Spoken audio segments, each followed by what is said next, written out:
Ladies and gentlemen, we are live. Welcome to the MMA Opinion Podcast, guys. This is Liam O'Griffin here, and I'm joined as always by Mr. Paul O.D. How are things? And this week we will be talking about upcoming fights that have just been announced and Bellator introducing a ranking system. We're also going to do a full preview even, of UFC Vegas 19. So let's be getting on with. Let's be getting on. I want to fight with Chuck. Chuck. I think he just blew his wad there. Anderson Silva, you absolutely suck. We're getting better. We nearly have it kind of smooth now. One out of every 3 attempts you get that right, so. I wouldn't be cut for the UFC for losing 2 after every one. That's true as well, but to be fair, I've minimised my role in the introduction as well to as much as possible. So news events this week, we have a couple of fights that have been announced that we want to feature, isn't it? Yeah, if we go back, I suppose earlier in the week, the biggest news coming out of this week was that Leon Edwards is going to get to stay on that March 13th card, and that Belal Muhammad has stepped up. And a lot of people commenting on the fact that this is a risky fight for Leon Edwards. He's taking on number 13 in the world, and there doesn't appear to be much upside for him with a victory. But the argument against that is that Chimaev was ranked 14 in the world and possibly didn't even belong at 14 in the world. And that was the original opponent, so yeah, it's no greater risk than taking on Chimaev, if you will. Like, the guy's coming off a big win. Yep.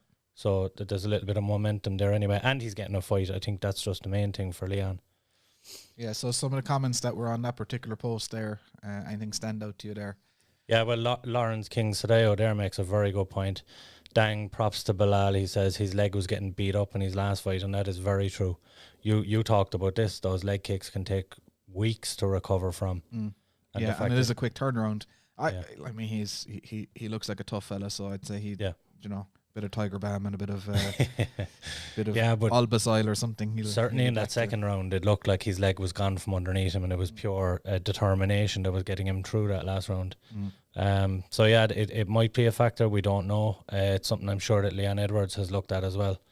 The true point from Christopher as well, saying he's going to have to win about 15 fights before he gets a title shot. Like, there's no love for Leon Edwards whatsoever. He's kind of like the Charles Olive of the the welterweight division, isn't he? Do you know who he reminds me of? If you go back to the days of Roy Nelson when he first broke on the heavyweight scene, and his mantra was just do enough to win the fight. And kind of Tyrone Woodley before he got that title shot, he was very similar in the sense that. And Kamaru Usman, Mr. 30%. Yeah, exactly. They never really put it all out in the line, but they did enough to win. Unfortunately for those guys, that's just the game they're in. They don't sell, so they're going to have to do more to get that shot. Now, I do believe that Leon is 1 away, maybe 2 away. Does Belal get him there, though, is the question, main event? No, I don't think so.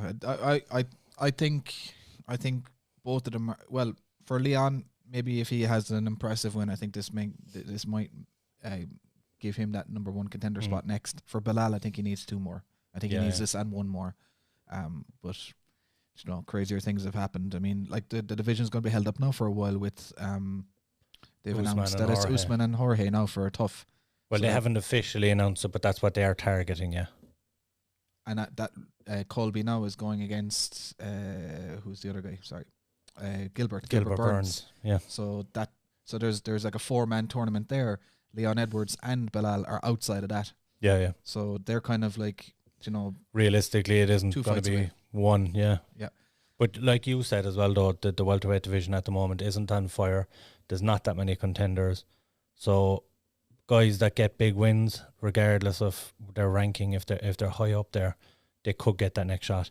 And you don't know with Rohe and Usman what's going to happen. If one of those guys pulls out, you have to be ready. Yeah, so just we might as well read another couple of comments there while we're at it. Who else we got? We got Izani Shinguji. I'd probably ruined your name there, but look, I did my best. Respect to Belal for stepping up, and Edwards for wanting to fight. But man, I feel like Leon should have been booked against someone with a better name value. The problem is there's no one available.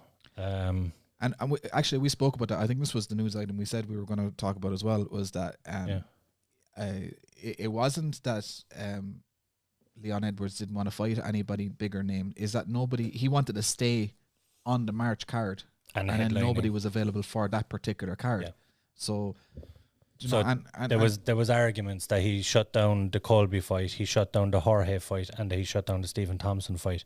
But in truth, he was open to fighting all of them if they were available on March 13th. Yep. Which none of them were. Yep. So, you know, you can respect that as well, because I mean he has been sidelined for 18 months or so. Yeah. You know, and how many, like, he twice now, or is it even a third time now that he's lost that fight with Chavez? This will be the third official booking, yes. Yeah. So, and like he was that was him taking an unranked guy, or like a top 13, like outside the top 10 guy. So, like, why should he wait any longer? Is it. He's been playing ball, like. Everything that's happened with COVID hasn't hit, in my opinion, any fighter worse than it has hit Leon Edwards. If you go back just over a year ago, Leon Edwards was booked to headline an event in London against Tyrone Woodley in what was perceived to be a number one contender fight. That obviously fell through due to COVID. Woodley got booked over stateside, and Leon was kind of told, look, we'll try and get something together. Then he was kicked out of the rankings for not taking fights that realistically weren't available to him because he couldn't travel due to COVID, etc. Then the whole debacle with Chavez came about, and he's been facing that for the last 6 months. So yeah, you have to feel sorry for him a little bit. A guy in an 8-fight win streak, and he's getting a lot of hate for different reasons. I think he just needs to get in there and put on a good performance. Well, we have a very good point here from Ahmad Arifin II. Smish. Totally agree. And Joe Smith said big nuts on both of them. Yeah, I mean, yeah, this is definitely a risky fight for either. I mean, can you imagine if Leon Edwards loses, man, after being sidelined for so long, and then to slide way back outside the top 10? Yeah, it's a huge risk, massive risk. It's one of those complete banana skins, and Bilal's skill set kind of mirrors his own in a way. So it's not as if he can look at Belal and go, this is an easy victory. I don't believe it. It is. I would be leaning towards Leon, but it's a tough fight for him. And of course, you have a couple of other fights that were announced as well. Tyrone Woodley and DeLuque in the welterweight division. So these have been in the works for a while, but they were officially confirmed today. Tyrone Woodley make his return against Vicente Luque. Woodley on a 3-fight skid, and this is do or die, I think, for Woodley, because he's coming up against another killer. Like, you look at the 3 guys he's lost to, Usman, Colby and Gilbert Burns, the 3 top in the world, you'd argue, at welterweight. But now he's going in against Luque, another hungry killer. It's a tough run of fights, but we've touched on it before that Woodley hasn't looked himself since he's lost the belt. That's what I was going to say. I think he's facing a 4th opponent, which is his own negative self-talk as well. I think he's a shadow of his former self from the time he fought Usman. Yeah, you know, and he's trigger shy. He's just I would say he's got this kind of like victim mentality 100% on him as well. No, he had that all the time. He always complained about not being promoted, and he was saying it was because he was black, but at the same time as John Jones was getting the push, and DC. Well, he believed that Demetrius Johnson didn't get a fair push. He was picking and choosing fighters that didn't get a push. Now, there's been plenty of other fighters that didn't get a push. You look at Amanda Nunez as an example, who's never been given a fair push by the UFC, which is ludicrous. First openly gay champion, first Brazilian female champion, first world double female champion. Do you know? I mean, the list goes on. Cyborg was ahead of her as the Brazilian champion, wasn't she? So no, because Nunez held. She had the bantamweight first. Yeah, sorry. Yeah, but there were so many things that they could have just made this girl a huge star, and they never really invested in it. So it wasn't just Woodley. Woodley didn't get a push, but that was more to do with the way he fought. And the other one, of course, O'Malley making his return against Thomas Almeida. Now, if this fight happened a few years ago, the old Almeida, I'd be so pumped for this. But Almeida has been on a rough run. He's lost 4 of his last 5. Hasn't looked the guy that signed with the UFC and was that young gun a few years ago.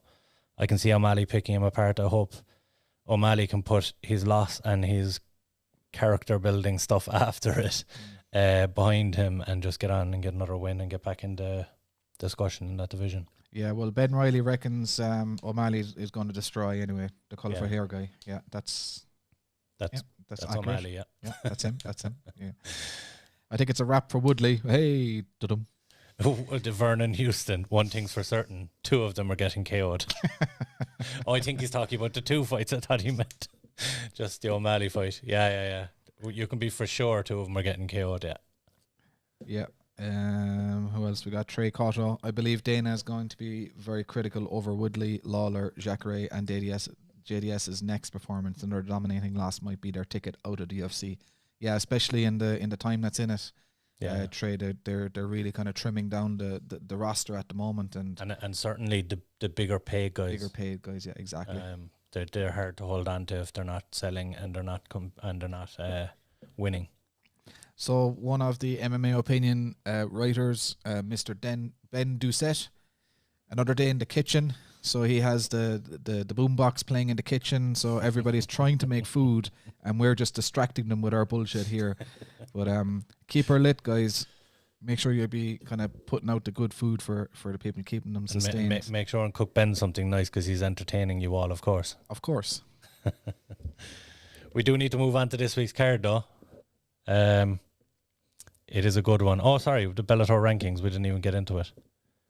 Yes, that was the other one. Yeah. And of course, just Kevin said it's paychecks or P45s. Do you have P45s in America? Ben, will you let us know? Does anybody in the kitchen get a P45 if you burn a steak? Because P45s in the UK means, here in the UK and Ireland, means that you're getting fired. But yeah, and Andy jumped in ahead of us. Yeah, you just got our segue sorted, Andy. What's your thoughts on the Bellator ranking announcement and the impact on Irish fighters in particular? So P45, no P45s, and so what do you call them? A pink slip? Pink slip or something. Pink slip is for a car, no? No, I don't know. Pink slip is what you get. What piece of paper do you get if you get fired in the States? We'll come back to that. But yeah, so the Bellator have announced top 10 rankings for each of their 8 men's divisions, 2 women's divisions. Correct, and 1 each for the pound for pound for men and female. So yeah, about time. You've been calling for this for ages. It's long overdue. The concern, of course, is like Andy kind of nodded to there, that I think it's going to be tough for the European fighters initially to get their names on those rankings, because it seems to be heavily, the people that they've picked are heavily featured from America. There's a few from Asia, a few from Russia. But I think there might have only been 1 name from Western Europe from what I could see on that list. So it is going to be tough for them to get featured in those rankings. But the only answer to that, of course, is to fight someone in the rankings and take their spot. But yes, we would like to see someone from the UK, someone from Ireland on board with this. So it would have been good to be kind of have their foot in there. And there was so we know this as well. There was a few different outlets kind of saying that they weren't going to be part of the ranking system. That I couldn't get my head around it early. Like when I saw the likes of Luke Thomas and a few other the guys at Severe MMA, they all saying that they they declined an invitation to be on it or something to that. Something to that effect, and I just couldn't get my head around it. I just feel that it would be a massive honor, and almost a promotion if you were on the kick of MMA media, if you were a journalist for MMA media, having an input into the rankings and getting your name out there to a wider audience. It's just a win-win all around for me. No, there are guys, like I don't think Luke Thomas is too worried about getting his name out there. Of course. So I think from the reasons that I've seen, there's 2 main different reasons given for people not signing up. The main one being that they believe that it was conflict of interests to be voting on fighters that they talk to, and that they might be closer to others, whatever it is. But I mean, at the end of the day, it's journalistic integrity. People just assume that you're doing it as a subjective thing.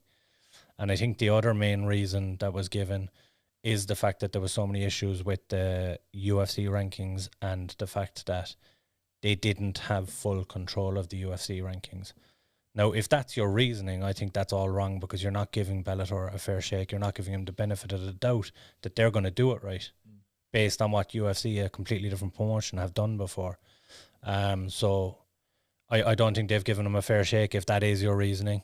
I think, like you say, it's a complete honour to be asked. They should have been, whoever was asked should have taken it on and at least given it a chance to see if it was worthwhile.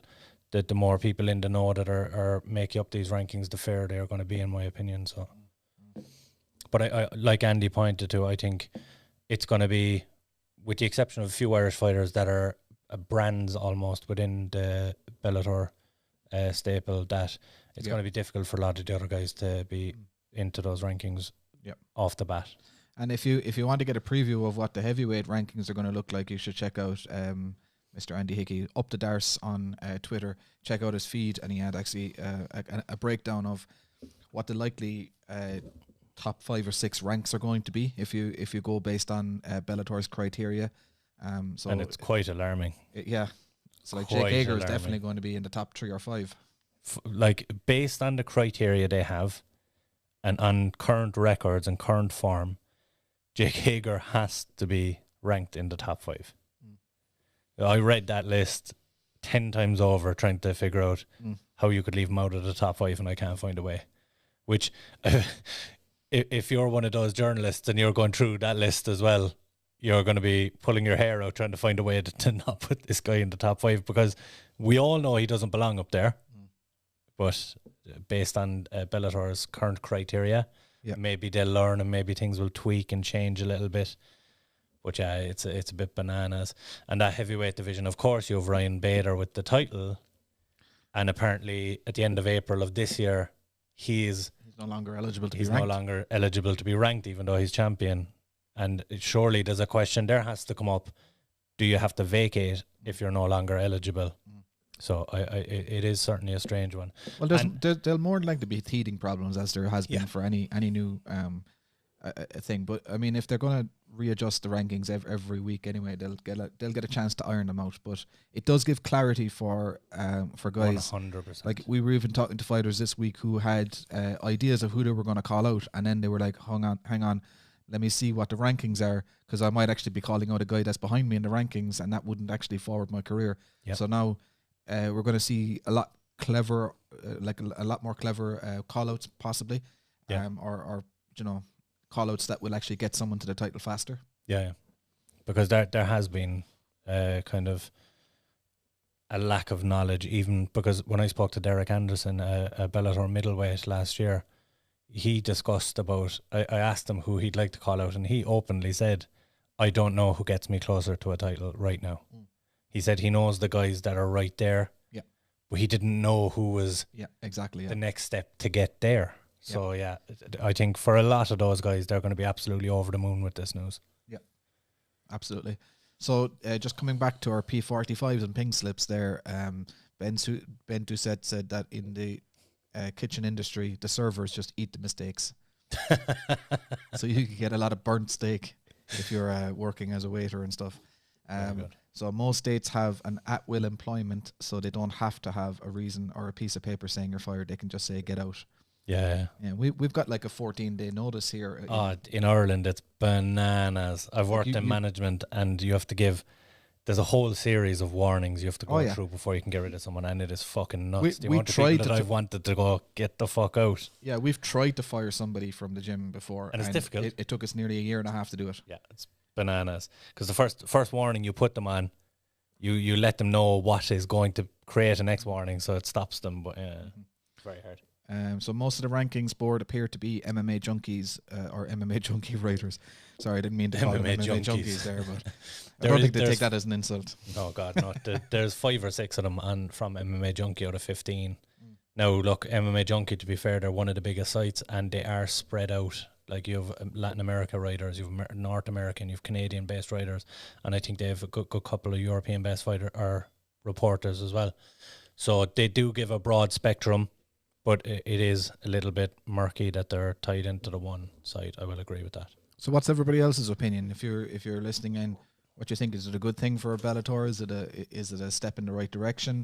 Do you reckon it's going to be done fairly? Do you reckon the UFC one is a fair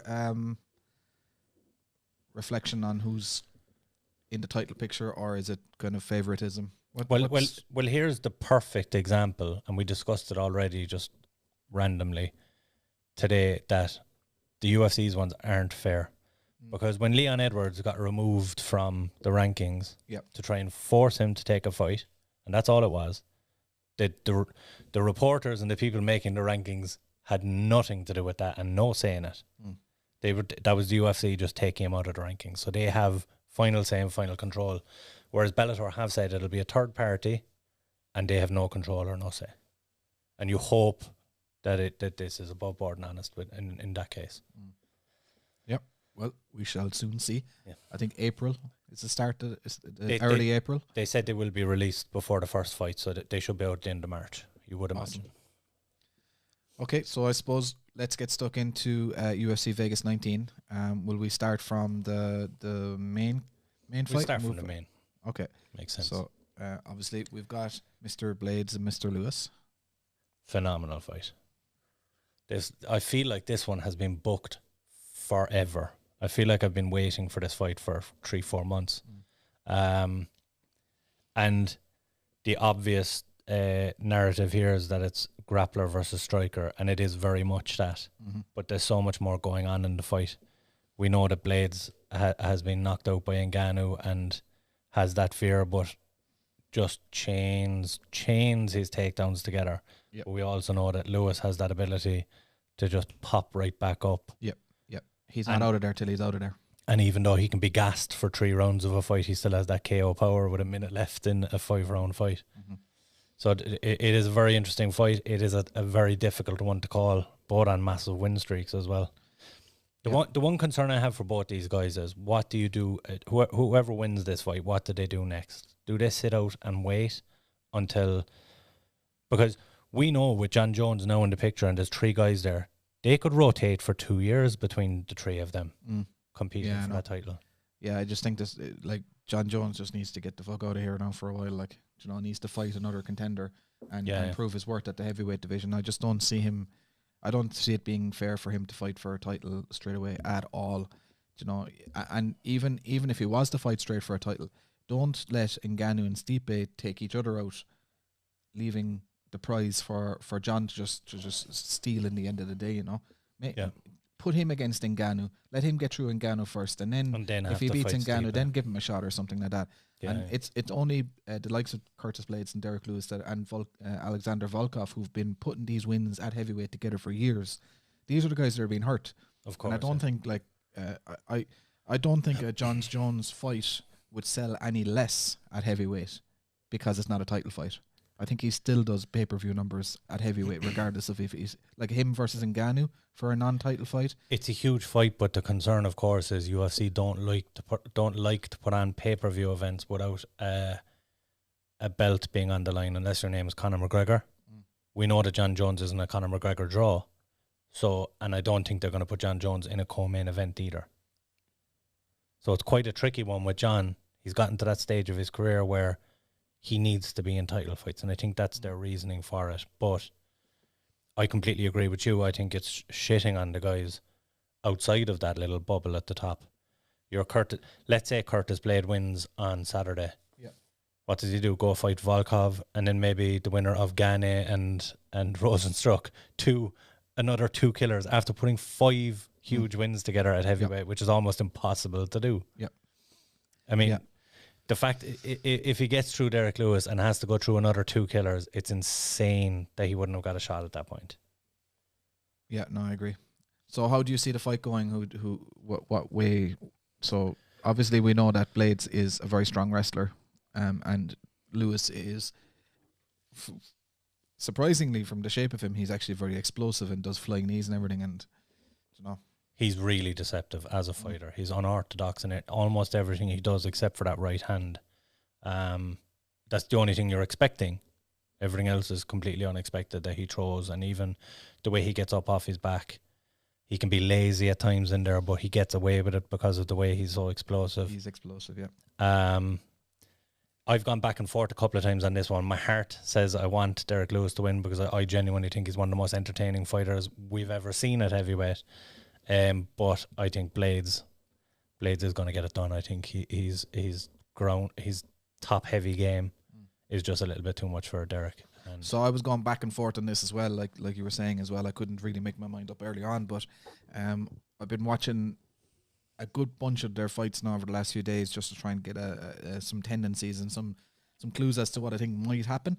So yes, Curtis Blaydes, dominant wrestler, very, very powerful double leg, and if he gets over you on the fence, so if he takes you down on the fence, you're sitting on your ass and he's bearing his weight down on top of you like a Khabib style, very, very difficult to deal with. Yeah. But in side control or half guard top, he doesn't control the far side underhook, and this is a big rookie mistake. And he's had guys escape from bottom that had no right to escape from bottom. And against Derrick Lewis, if you make that mistake, Derrick is gone. Derrick will just stand. Derrick doesn't need much technique. He just stands up. Yeah. I've seen him numerous times in his fight willingly give up his back. Yep. And just stand up. Just stand up. Yep. And be able to fight the underhook or be able to fight the body lock as he's standing up. Yep. And he's very, very good at it. The other side of that, and I agree with you, Curtis Blaydes has the record for most takedowns at heavyweight, but that's because he has to take them down over and over and over again. Yeah, he doesn't keep them down. But at the same time, that is exhausting, and he's proven he's able to keep that pace for 5 rounds, and I don't think Derrick Lewis will be... Look, there's always, right until the very last second of that fight, there's a threat that Lewis could knock him out, but I just think Blaydes will repeat it over and over and over again. Yeah, because I just see Lewis, like his takedown defense against defense is actually very, very good. His balance and his ability to fight underhooks is actually really, really good. Yeah. So I see the double leg game being more dangerous to Lewis, or the trip game. So if Blaydes gets double underhooks or double overhooks and either lat drops him or trips him outside reap, inside reap, those would be kind of more dangerous. But then you're in the open. You're not against the fence anymore, and Lewis gets back up every time. No question about it. So, long story short, I think Lewis gets the KO in the 4th or 5th. Oof. Is it a 5 round? It is a 5 round. I think he gets the KO in the 4th or 5th. I think Blaydes is going to be absolutely goosed. Did you see the interview with the post-fight interview with Blaydes after the Volkov fight? No, where he was panting. His eyes were closed while he was being interviewed, panting. But he put on. I don't think since Cain Velasquez, I don't think I've seen someone put in that much forward momentum and that much pressure and that much output in a fight. I'd have no problem with the guy looking like he's about to die after the fight. Not one stage during the fight did he look like that. Yep. No, that is true. He did look like he was on a roll during the fight. But taking Volkov down, I feel it's going to be a lot easier than taking Derrick Lewis down. Of course it is. So I think he's going to be even more bollocksed from trying to take Derrick Lewis down. It's the difference of taking down that lamp and then taking down me. So anyway, I'm going for Derrick Lewis. So we're on opposite sides of the pale here on this one. But just to kind of get to some comments there. We've got a major. Okay, we've got a couple of these to catch up on. Hang on, let's put things on screen here for a second. So first off, Kevin O'Sullivan, one of our top posters, top commenters. It's a great idea for the rankings, but I would say that the people who may be responsible for fucking it up in the future should be forced to fight on a card instead of the person they shafted. Interesting. Actually came out, somebody posted about MMA reporters should have a minimum of 3 fights at some point as well. I'm one away. Yeah, no, that is definitely, there is a... I don't need more trauma in my life, to be honest. But that is a point that has been brought up. Armchair fans kind of calling the shots is, but at the same time, when you look at some of the best coaches out there, like Greg Jackson, Mike Tyson's coach, I can't remember his name again, but a lot of these coaches were great coaches without ever having fights themselves, and I believe that could be the same for a journalist, a reporter. Like what you need for reporting and having an opinion is critical thinking and a deep understanding of the sport. Yeah. Yeah. So I don't know. I take your point, Kev. I'm not sure I 100% agree with it. And he also said that it could work wonders for pay-per-views. It will definitely do that. Because people will have a much clearer understanding as to how close this is to a title fight and stuff like that. Yep. So, Peg Guiney. Now, do you pronounce that Guiney or Guinea? Guiney. Well, in Ireland, we know it's Guiney. Yeah. But I'm just saying in the States it's a Guinea. But anyway, okay. In the United States, the dominant form of employment contract is at will. It says that an employment contract of indefinite duration can be terminated by either parties at any time for any reason. This means employees can quit at any time and their employer can fire them without any given warnings and without incurring any post-employment obligations. The at-will contract lasts only from moment to moment, at every moment completed and at every moment renewed. Interesting. Yeah. I don't know which one I prefer more, though. What would you prefer? Would you prefer to be able to say 100%? I'm out of here? From my own experience in management and some of the people that I've had to deal with, I want to be able to give someone the boot when I want. I'm all for it. Yeah. But if you're an employee, you don't get 2 weeks' notice to try and find a new job. That's true, but they're the risks you take. You look after your employees. You shouldn't have that problem. I believe in progressive management, so I don't see that being an issue. There are more comments there? There's one more. Actually, I thought I had it on screen. Derrick Hickey said, "No one called Derrick has technique. We just make it up as we go along." Not the Derrick Hickey. And Derek Lewis. Sorry, yeah. So you have Blaydes, I have Lewis. Let's move on. We have the co-main event, Vieira, Yana Kunitskaya. Phenomenal fight. Absolutely phenomenal fight. And again, we're back to the bantamweight division and another contender in Vieira. And it is imperative for the UFC that they handle this one correctly. Otherwise, that division is going to die. And I can't see Amanda Nunez coming back as it is. There's no fight for her there currently. Caitlin Vieira, look, she's 11-1, only lost to Irene Aldana, and coming up against a tough Kunitskaya, a girl who, even though Cyborg got the finish, she looked gritty, she looked resilient in there. And I'm not trying to say that she doesn't have skills in there, but that's probably her most predominant quality is her toughness. I think Vieira should be able to get her out of there, given the grappling advantage, and that'd be a big statement for me at 35. I know, fair enough. The rankings, she's ranked 4 in the world, fight taking on 8 in the world. But I think a win here, she should be able to get a title fight off the back of it. You're right, yeah.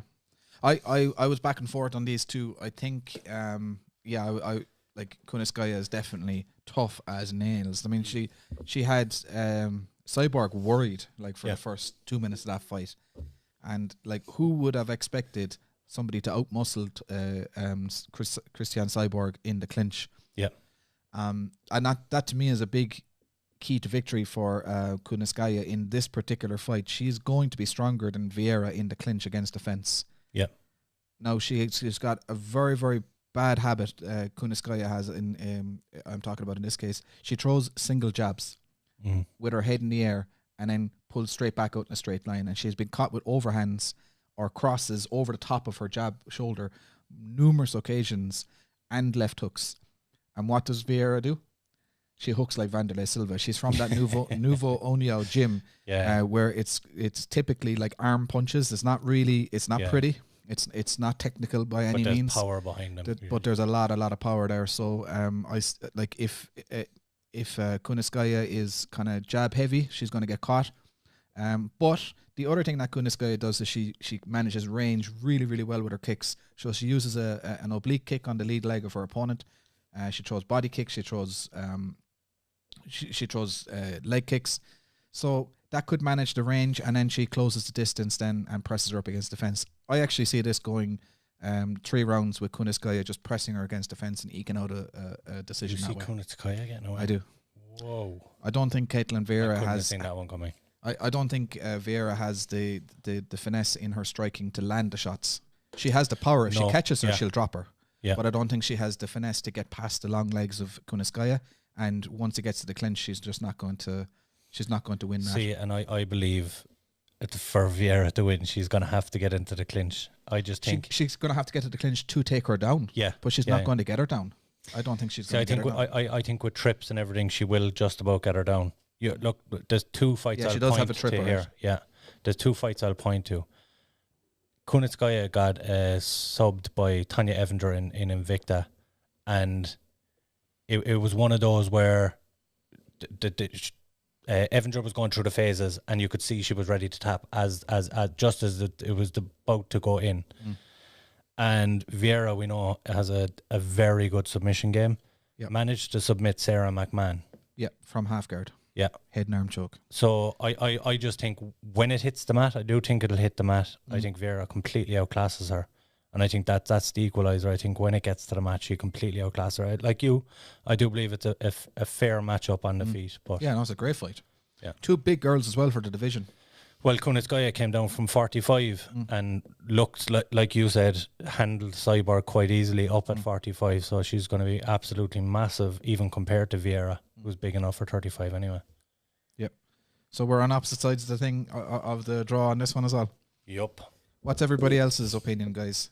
Who have you got? You're sticking with the team of 2021 and you're going for the underdogs.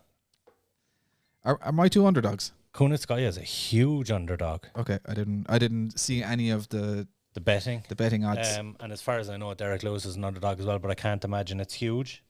I'll look it up there as we're going.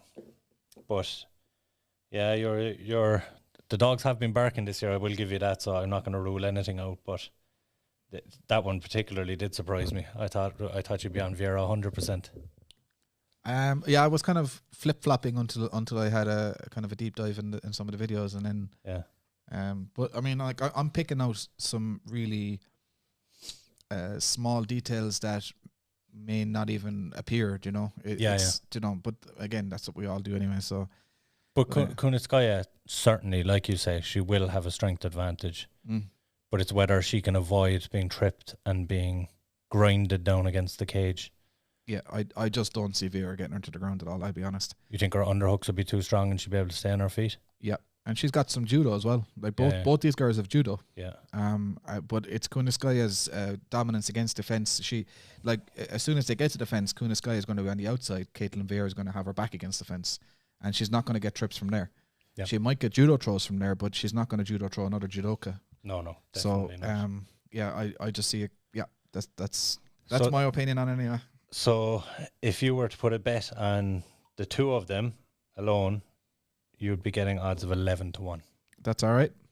Nice little double there for you at the weekend. That's all right. Get on to Ladbrokes there now a little bit later on and stick in that bet. So we also have on the card Derrick Minner and Charles Rosa, and these guys are in the featherweight division, of course. Yeah, so I'm fascinated by this one because you have Derrick Minner, who's still relatively new in the UFC, 2 fights in, but a vast amount of cage time, 36, going into his 37th bout, and a lot of decisions on his record as well, 3 round fights. So there's a lot of cage time there, and he has looked very comfortable in his opening 2 bouts, 1 win, 1 loss so far in the promotion, going in against Charles Rosa, who has a lot of cage time inside the UFC, but not as much cage time. Yeah, and he's got a checkered 4-4, record. and he's traded wins and losses since he signed. So he has never put 2 wins together, and he's looking to do that this time.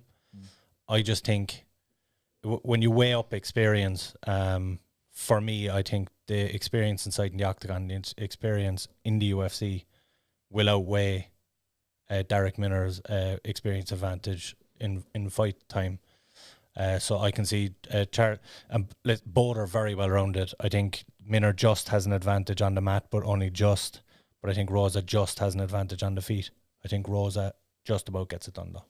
See, I see Minner's record being grappling heavy. Yeah, but not necessarily grappling winning heavy. He's actually lost quite a lot by submission. Submission. And that plays right into Rosa's hands, him being a very high-level black belt. Now, I know we saw Rosa, shockingly, we saw Rosa absolutely dominated by Bryce Mitchell, and everybody was like, how the hell is Bryce Mitchell doing this to a high-level black belt? Bryce Mitchell is a different person altogether on the mat. No, absolutely. I'm just the point I'm making is that we didn't expect, like, everybody's opinion of Rosa's ground game was so high at that stage that was shocking when Bryce Mitchell did that to him. Let alone a guy in Minner who's lost quite a few of his fights by subs. So I'm gonna put my hat on Rosa for this particular one. Who did you say? Rosa. You had Rosa as well. So we're in just, agreement there. it's a very close fight. A lot of people expecting this one to be a finish, a sub finish somewhere, which I wouldn't be surprised with, but I do see it going the distance because they'll kind of cancel each other out in a lot of areas. But you, like, as you said as well, like Rosa does have like his experiences with much higher level guys. Yeah. Like you have the likes of Bryce Mitchell in there. Shane Burgos is a huge featherweight. Yeah. You know, Yair Rodriguez Kyle is down there. Bochniak is very tough. Yeah. You have Dennis Seaver. Yeah. The greatest German ever. But it's bananas to think that he's in the UFC for 7 years. Yeah. Because, like, he's only fought 8 times in the last 7 years. And Still looking fresh there. I feel like he's still a young guy, do you know what I mean? Yeah.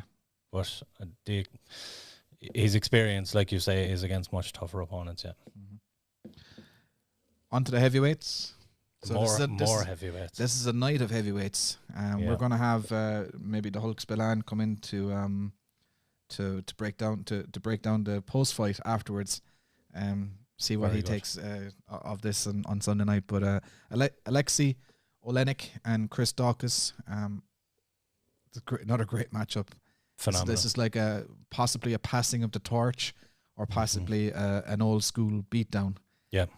It's going to be one or the other. I'm telling you straight out now, Chris Daukaus, look, he's had a couple of toughish losses in his career, but he's on a 3-fight win streak right now. He's 2-0, I believe, in the UFC. And 2 first-round knockouts. Yeah. And he's going up against one of the most experienced heavyweights in the history of MMA at this point. The guy has, 78 fights? Hang on. Let's 74 fights. Apologies. But it's just absolutely crazy. 74 fights. Look at this trophy cabinet, boy. And there's a lot more. I'd say that's just on one corner of that room. But 43 years of age as well, though. Yeah, he's an older dude. But it's funny because you get him in there and everybody knows he's a submission guy. And those Ezekiel chokes are insane. He can literally catch that from anywhere. But when you see him on his feet, he looks unorthodox. He looks like he's uncomfortable, but he's always able to hang around there on the feet and give people some trouble. But I just think I think Daukaus has that one punch power. Yes. And even though there's almost 6 times the amount of fights in favor of Olenek, I can see Daukaus, like you said, passing the torch a little bit, and Daukaus getting a victory. Yeah, I'm in agreement. I mean, Olenek has kind of he's been hit and miss in his recent bouts. His losses are to Overeem, Harris, Lewis, a win over Verdum. Is that really a win at this point in Verdum's career? You know, But you look at his losses. His losses are only to the big names, the big heavyweights, Blaydes, the heavy heavyweights. But not even that. They're like the elite of the division. You Blaydes, Lewis, Overeem. Who else is there? You had Walt Harris. But as far as I remember, that's when he was big ticket, and not Walt Harris as we know him now. That has had some troubles or whatever. Yeah. But he was big ticket then when he beat Olenek. So they're not bad losses to have in your, certainly at his age, they're not bad losses to be having on your record. I just feel that this is a bad matchup for him because like, you know, as you said, Olenek he's an unorthodox striker. He needs to get in close to land his shots. His footwork isn't, like, he's not going to dart from one position to another, get in and get back out. He's just going to plod forwards and swing clubs and like almost wanting to be taken down. That seems like it's his game, that he swings so wildly and leans forward and when he's throwing wild. Yeah, Daukaus has no interest in taking this man absolutely to the ground. not. No. But the thing is that Daukaus is actually really good in the dirty boxing clinch range, like the Randy Couture range, and also just pinpoint accuracy on his boxing, like pinpoint, almost like an Anderson Silva versus Chris Lieben kind of accuracy. So I see Daukaus getting him out of there in the first round, and it'll be hard to watch, like, if that is the case. Yeah. Because obviously Olenek is an OG. arguably a Hall of Famer just based on his experience and who he's been in there with. Not sure has he got the big name draw, but I think this is going to be a passing of the torch for sure. Possibly MMA Hall of Fame. I don't know about UFC Hall of Fame. Yeah, that's true. That's true. Just don't. I think he came later on in his career anyway, and didn't. I think if he came in his mid to late 20s and did 60 fights, it would be unquestionable. You know, but but certainly MMA Hall of Fame. The guy's been around forever. So after that, we've got a middleweight bout. So we've got two guys from your neck of the woods, from the Dana White Contender Series. They came through that route, even though Naz was supposed to fight. Yeah, he didn't come from Dana White. No? Well, he was supposed to. Okay. And the guy that replaced him got the contract. And then that's so the guy with type 1 diabetes, can't remember his name, is it Jordan Wright? I think it might be Jordan Wright or something. Anyway, but that's who his first fight in the UFC was, and he ended up avenging. He got the contract off the guy who got his place in the White Series. Yeah. So that's what I mean by coming from that never knew neck of the woods. But Phil Hawes had an interesting route in. He obviously had his Dana White Contender Series loss, brutally knocked out. But that was to Julian Marquez. Exactly. Yeah, I was actually of Taylor Swift fame. That story is still ongoing, by the way.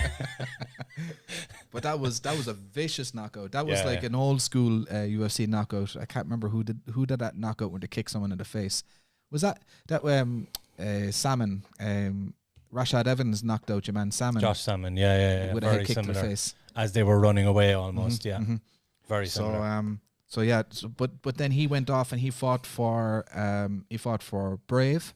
He fought for Bellator. Back into Dana White's Contender Series, and then eventually gets back into the UFC. I mean, he did the circuit. Yeah, like he has wins on World Series of Fighting, Brave, as you said, Bellator, UFC. He's done the circuit and he's paid his dues. And you no blowing anywhere. You look at the match stylistically. Both guys 9-2, both relatively young in MMA terms. Both on win streaks. Nasruddin's on 6-fight win streak. Phil Hawes on a 5-fight win streak. Both guys are 1-0 in the UFC. The matchmaking couldn't be better, and neither guy goes to the judges ever. Like very rarely. Phil Hawes has never ever seen a judge's scorecard, and Nasruddin has seen them twice in 11 fights. So you can be absolutely sure judges will not be involved in this fight. One way or another, this is going to be done within 2. Yeah. So who have you got for? Honest to God, you could flip a coin for me. It's that close, but forced to pick, I'm picking Nasruddin. Okay, we're opposite again on this one. So I see that, like, Naz has incredible footwork. His in and out movement, he's like that kind of like karate taekwondo style footwork, but also the power to go with it. His wrestling is not too shabby either. He's got some lovely trips and very tidy jiu-jitsu. Yeah, he's all over the place. Now the problem is that Phil Haw has massive power. Yeah. Arguably a speed advantage. Very and much definitely so, a wrestling advantage. Yeah. So I can't see Phil Hawes being taken down, but I can see Phil Hawes taking Nasruddin down to his own. He definitely will take him down. Yeah. And I could see either one of them knocking each other down, but I just get this sneaking suspicion that Phil is going to have the power advantage. Yeah. And I feel that the aggression combined with the takedown ability will mean that he'll be on top for most of this fight. I'm just leaning towards Hawes on this one. Yep. I can't get away from it. And finally on the main card, we have another heavyweight bout. And this one, for me, could very, very easily be a main event of a fight night. Very easily. It could definitely main event a UK show. It could main event anywhere. You a young buck that the whole of Europe knows about and is kind of looking at, kind of going, they're going to see it. They're going to see it eventually. Everybody knows what he's capable of. And the UFC still haven't seen his jiu-jitsu game. That's true. And then he's going in against a former champion, a legend, who's looking to make a comeback, 2-fight win streak. It's not like Arlovsky's bouncing out the door off the back of four losses. He's taking on the young buck when he's doing well. Like he's looked impressive of late. So this for me is a huge fight.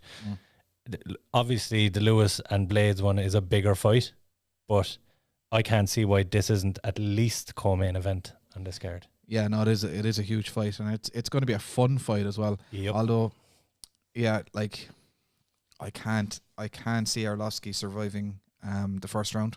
Yeah, look, that's the obvious concern. Arlovsky's been knocked out 11 times in his career. Well, KO or TKO. And Tom Aspinall has one hitter quitter power. Just you go to sleep. And he has a pro boxing win as well on his record, like so. And from what I've heard, I haven't seen it, but I'm only going on what I've heard of the man. But apparently his jiu-jitsu game is off the wall as well. Oh, really? Yeah. Yeah. I didn't know that yet. Phenomenal. High-level black belt. Okay. So Aspinall has this kind of everywhere, and I can't see it going long. Yeah, yeah. He'll get to avenge Frank Mir, maybe. Yeah. He has two big wins already in the UFC. This is going to be 3-0. And a lot of people, even though Darren Till is ranked quite high at middleweight right now, a lot of people in the UK and that know about MMA are tipping Aspinall as the next champion from the UK. Interesting. So maybe in 22. Yeah. Probably Look, not 21. we just discussed that the number one contenders can't get a fight. I know. So it's going to take a while, but this win certainly gets him closer if he gets it. But if he does get a knockout, so just to kind of put it in context, he joins. I mean, okay, a win against Andrew Arlovsky is huge. Yeah. But a knockout against Andrew Arlovsky puts him in with the likes of Ngannou, Rosenstruck, Overeem, and Miocic. That's not bad company to be keeping. Like the very, very top of the division. Any other losses that Arlovsky has been decisions where he's just been kind of trigger shy, not pulling the trigger, not the original Arlovsky that was just a complete and absolute animal. But and then he's still a tough guy to finish. Yeah. The other comparison as well, somebody else that's joining the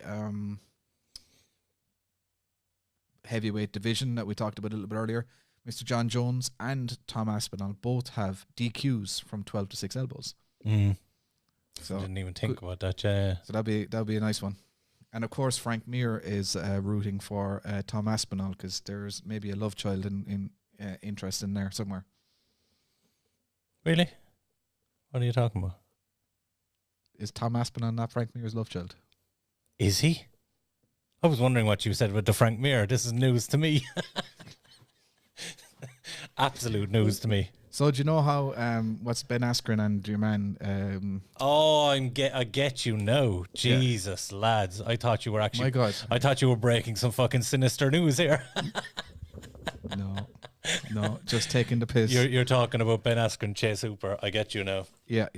That literally went straight over my head. What age is Tom Aspinall? Good question. Let me just get his record there again. He is 27. 27.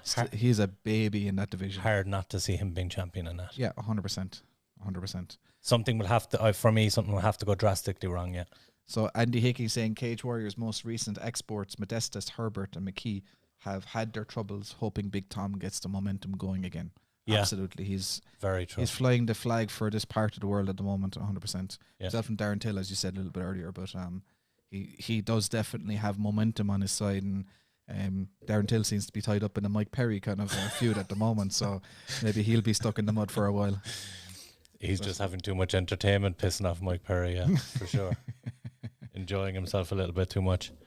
But yeah, there's a few good fights in the undercard, but I mean, like we're an hour in now at this stage, so maybe is there any fight on the undercard that really catches your eye that you'd like to have a quick chat about? Or there's a few. I'll do this really briefly though.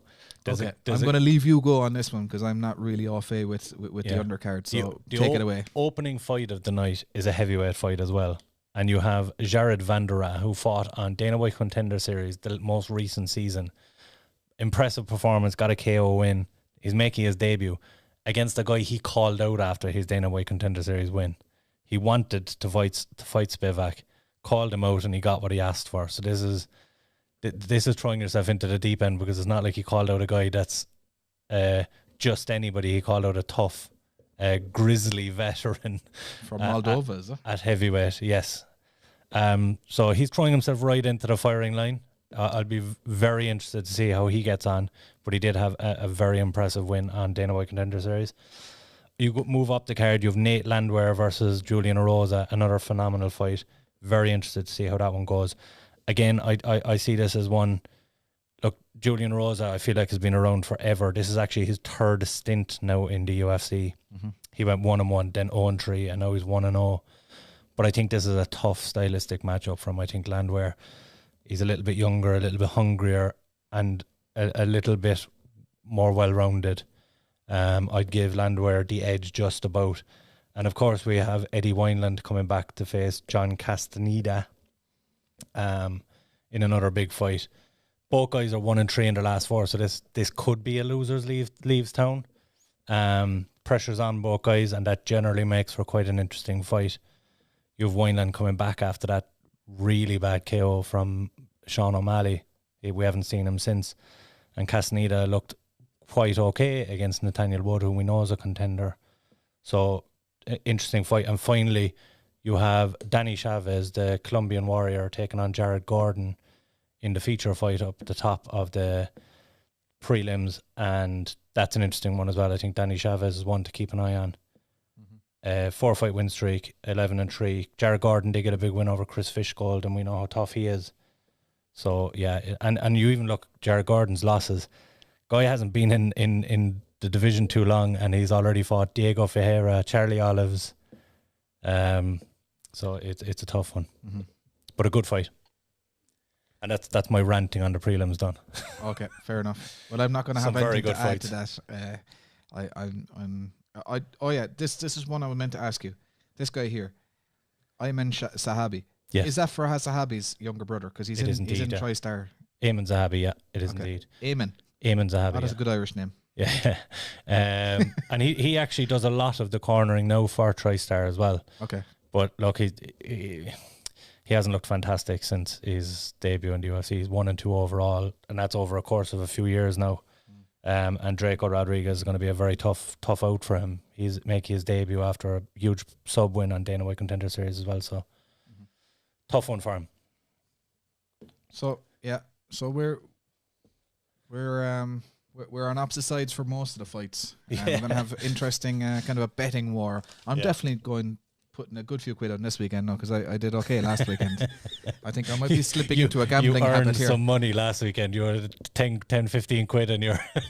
I might become like a gambling addict from this podcast. Yeah, I like most people. I'm down this year. I only ever have a little tipple each week, but my God, the dogs have absolutely ruined me so far this year. So, anything else happening we're going to do, I suppose? We have the review show on Sunday night. We'll have Ryan the Hulk Balan. So if anybody wants to ask him any questions or throw some shade in him, that'll be the time to do it. In the meantime, MMA Opinion on Facebook. Let's keep her lit, guys. The comment section, I just read through this every day, and just like there's so many people out there with some great knowledge. Some fantastic opinions, and there's always some good debate in there as well on absolutely on the posts. Yeah, absolutely. And some of the lads on the staff as well are taking pride in breaking some news stories this week ahead of some of the major sites. Yeah. So fair play. I don't do a lot of news posting because I'm usually late to the party on most of these things, but certainly all the lads have some good timing. Definitely. No, they don't miss much. We have a group chat going, and it lights up all day, every day. As well as that, be sure and show your support. Get over to YouTube and subscribe to the MMA Opinion. You'll see the page has our logo on it. We really appreciate your support over there as well, guys. So that'll be it. That'll be us for our show. So until Sunday night, guys, thanks a million for watching. I'm just going to check and see if there's any more no more comments. Thanks a million for watching in, guys. Thanks for commenting along. And we will talk to you guys on Sunday night. I want to fight with Chuck. Chuck. I think he just blew his wad there. Anderson Silva, you absolutely suck. you still drunk right now? Are you still drunk? Or what? What's going on?